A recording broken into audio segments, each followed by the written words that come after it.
you cannot just go into a season, Odell's final season of his contract, looking at it as, well, we don't know what we're going to be offensively. Right. Because then you're going to have a very unhappy Odell Beckham if no one can get him the football. Now, the nice thing about Odell is he's such a great security blanket. Because even when Eli's at his worst, you get a 5-yard slant to Odell Beckham Jr. can be 80 yards on any given play. So he could be actually really helpful for helping develop a quarterback. At the same time, couldn't you picture Odell being a guy where if a guy's having growing pains learning and Odell's there trying to learn with him, Odell not necessarily being the most patient person? Unless you give him his contract.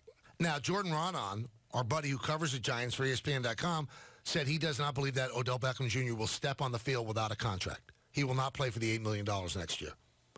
Because this injury that he had probably awakened him more to the fact, you know what? It could all be gone like this. If I'm not having a contract, I'm not risking it. And he might sit for 9 games or the requisite number of games that you could sit and still get credit for the year and then come back and become a free agent and leave. How do you do that, though? How can you legally, if you have a contract to play this year, and I'm holding out.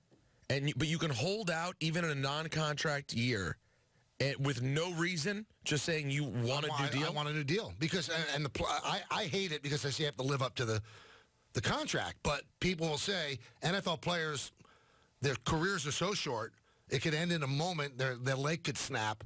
They do it. I get it from the perspective. Because the teams release them, and they feel that that's the exact opposite. From the perspective of the NFL player, I get it, because you do have a limited number of games on your body. But it does seem odd that even if you're healed from the injury, he could literally just be like, no, I'm waiting. Right. And if it's 7 games, he can sit out 7 games and then come back. It's happened countless times. Although that's the only recourse they have. What do you think, if you were to predict, what do you think happens with Odell Beckham Jr.?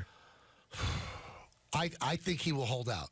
Now, but you think he'll stay? You think he wants to be here? I'm not sure. He loves L.A. Every time he has a day off, he flies to L.A. He loves L.A. Imagine him hooking up with, Jared Goff. Who knows? Phillip Rivers.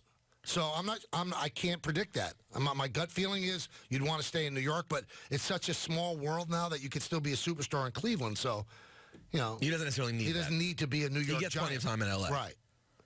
So, but you don't need to be an L.A. Ram either. He could be, but you don't need to be. He can still. He's a star in L.A. right now. Absolutely. Even being on the Giants. Absolutely. That's tough. I think the Odell question's bigger than the Eli question. The future of Odell's the biggest thing with this team.